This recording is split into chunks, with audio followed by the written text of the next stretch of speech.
Okay, so earlier today I did a couple of live feeds. One on Periscope, which is a subsidiary of Twitter, where I have an account, and also on Facebook. I've really enjoyed doing the live feeds on Facebook because over there I have like 600, 700 followers. I forgot how many I have on YouTube.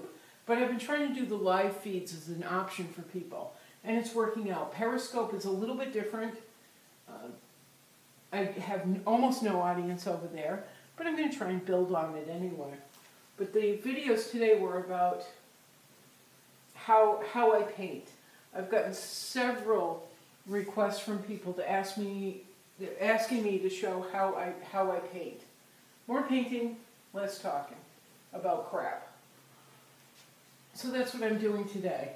What I'm working on right now is one of 14 canvases I have going. 3 of which are up here. This is brandy new. This was just started in the last couple of days.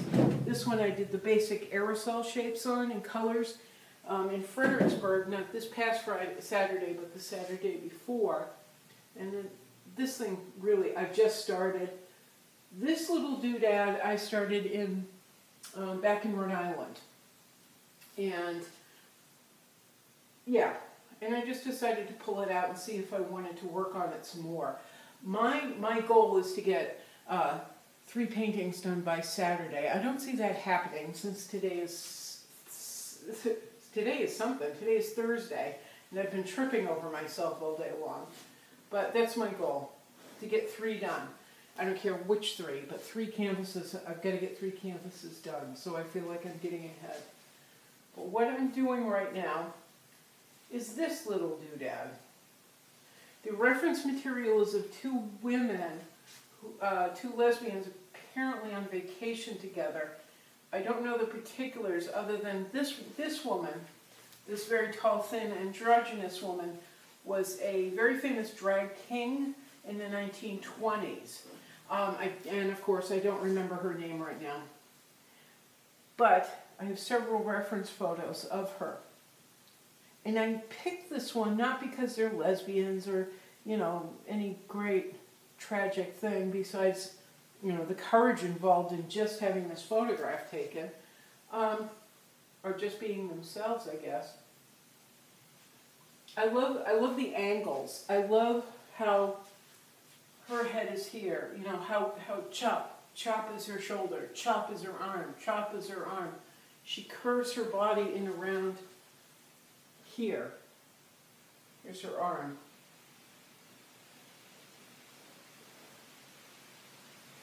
Coming down. I just love the angles, like head, shoulders across this way, down. They're both so thin and angular. It's really fun. And I'm hoping I get this right. I hope I get the angular feel and the bravery in this. They're very challenging figures in the way they're seated, the way they're presented to the viewer. So I really enjoy that. I think this is going to be a good puzzle to solve. Not so easy. But if painting were easy, everybody would be doing it, I suppose. So what I'm doing right now is I'm applying lights and darks. I have Phthalo blue, I have cerulean blue, I have transparent, is it translucent or transparent earth red? I always call it the wrong thing. Transparent earth red by Gamblin, like an absolute staple for me. I can't paint without it.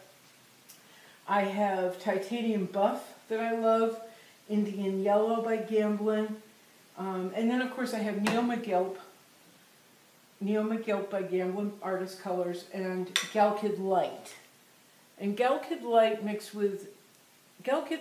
gives a liquidity to the Neo McGilp that it doesn't normally have. It's very gelatin-like. It's very stiff. It's stiff. You add the Galkid, it's a little bit more liquidy, and it helps with the drying process.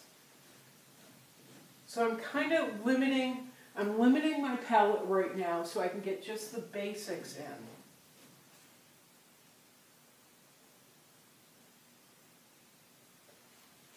Oh, she's hideous right now.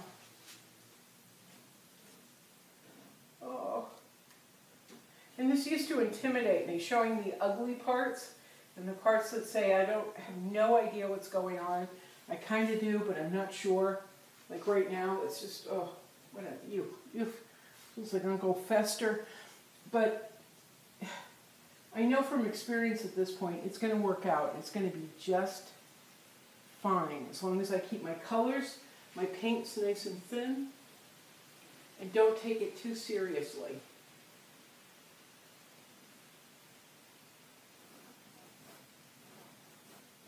She's wearing a striped jacket. One's a dark stripe, one's a lighter stripe, and the rest is white.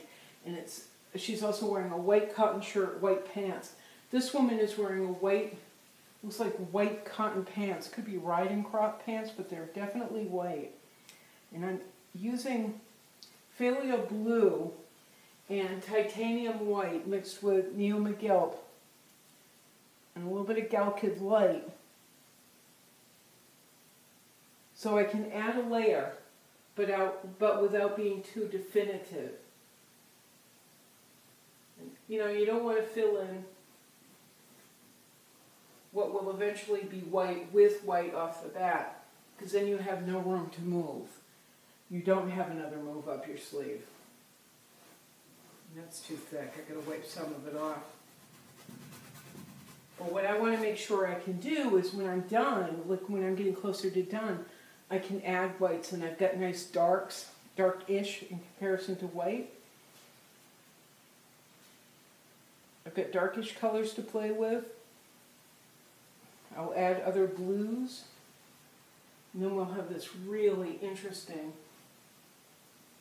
dynamic to look at in the pants.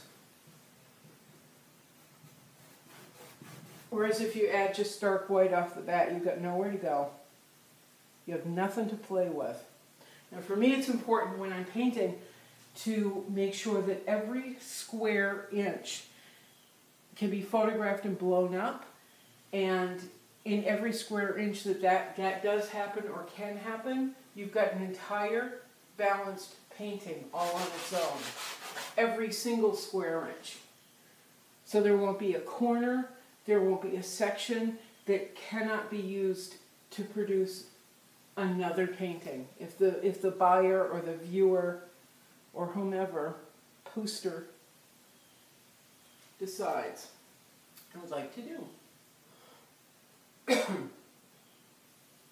Alright, I've been at this for several hours now, so I gotta stop, load this to YouTube, and take Bugsy for a walk. I promise though, I'll do more paintings on the actual active painting, since it's my favorite thing, and talking is not. You wouldn't know what, but talking is not. Anyway, that's what I'm doing. I'm just laying out the painting, laying out shapes.